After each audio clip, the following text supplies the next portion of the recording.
Recently, together with my colleague Mary Gamba on our sister series, Lessons in Leadership, we sat down with a not-for-profit leader. She is Elizabeth McCarthy, President and Chief Executive Officer of the Community Food Bank in New Jersey. What do we talk about? Not-for-profit leadership, food insecurity, the role of philanthropy in very challenging times. Let's check out that conversation. Elizabeth, great to have you with us. Thanks for having me. We got the website up right now. Tell everyone what the food bank is.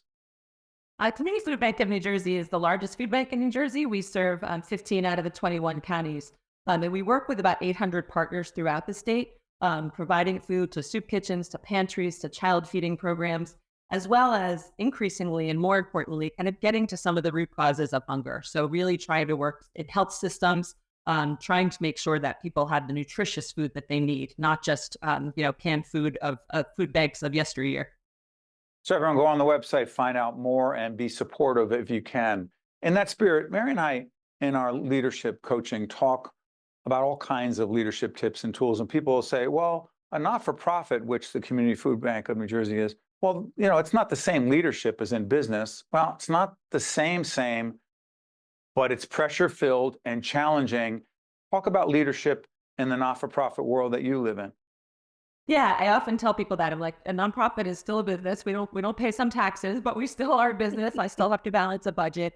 The thing that I think is different is many of the people who work at the community food bank have lived experience with food insecurity. We run a lot of reentry programs. So some people have, sometimes very recent prison history. It's a population that has been traumatized in some ways. So I do think the approach is a little different. I had a great mentor who taught me first about servant leadership. And I think that model has always been really important to me and really resonated for me working in social services. That I am really here to serve, of course, people in New Jersey with food insecurity, but also the staff of CFBNJ. Well said, Mary. Elizabeth, where are we right now when it comes to food insecurity? We talk a lot about leadership, fundraising, bringing in those necessary dollars, also the donations. What has changed? Where are we? I know right while COVID was really running rampant and we were in it, a lot of donations I'm sure were coming in, but now that we're a little bit away from it, talk about the latest trends in food insecurity and what more we need to be doing to address that challenge. No, it's a great question because people were so connected to the issue during the pandemic. And I think, there's a lot going on in the world. Other issues have kind of taken the headlines. And unfortunately, food insecurity has gotten worse, not better. The cost of living has gone up. Wages haven't always kept pace. We see a lot of working people on lines at pantries because they kind of just can't make it to the next paycheck. And our donors are amazing. And so we have, we've been able to retain a lot of donors, but it has dropped somewhat since the pandemic, even as the numbers have gone up. So it's a challenge. In many ways, Elizabeth, as the leader of the Community Food Bank of New Jersey and the work you've done before this, you're an advocate. Fair to say? Absolutely. Talk about the connection between leadership and advocacy. Yeah, I think it's a very important connection, especially working in social services. We can do our best to, get food out to people, get programs out to people. We do some workforce development. But if we're not working with our government partners and letting them know what we're seeing on the front line, we're really missing the boat. So making sure that they know which policies matter and which things actually we think can have an impact. We do a lot of enrolling people in benefits, things like SNAP. But if there's really long turnaround times or there's blockades in the government, we have to tell them about that so that we can all work together to find a solution. And SNAP, formerly known as food stamps, correct? Yes. Last question on my end before Mary jumps back in. Your passion for this work comes from where? My family was always just really social justice oriented. Both of my parents, neither of them worked in nonprofits or any of that, but we always, as a family, I'm the youngest of 6 kids, we were always volunteering out on picket lines during the Cesar Chavez sort of movement. My parents just kind of had that orientation, and I think passed that along to us. And by the way, check out Cesar Chavez, the work they did with migrant workers and their working conditions, historically significant in the 1960s and changed things dramatically for the good. Mary, last question.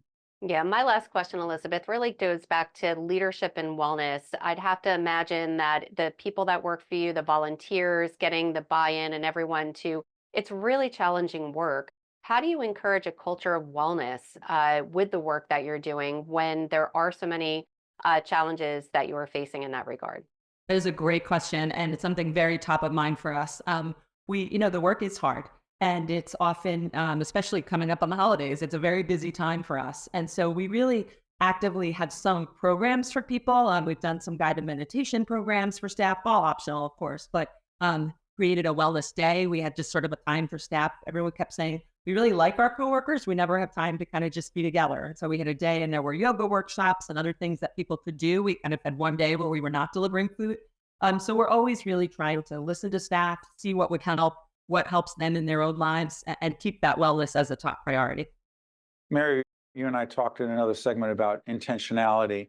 Elizabeth and our team are clearly intentionally focusing more on wellness and well-being in these challenging times. Elizabeth McCarthy, President and CEO, Community Food Bank of New Jersey. Elizabeth, thank you so much for joining us. We appreciate it. Thank you both. It was great to see you. You got to stay with us. We'll be right back. One-on-One with Steve Adubato is a production of the Caucus Educational Corporation.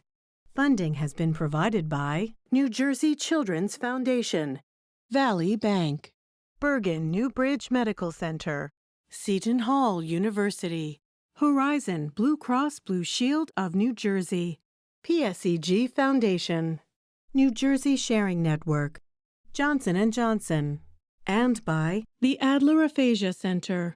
Promotional support provided by NJ.com and by New Jersey Monthly. At the New Jersey Children's Foundation, we believe all children should have access to a high-quality public education regardless of where they live.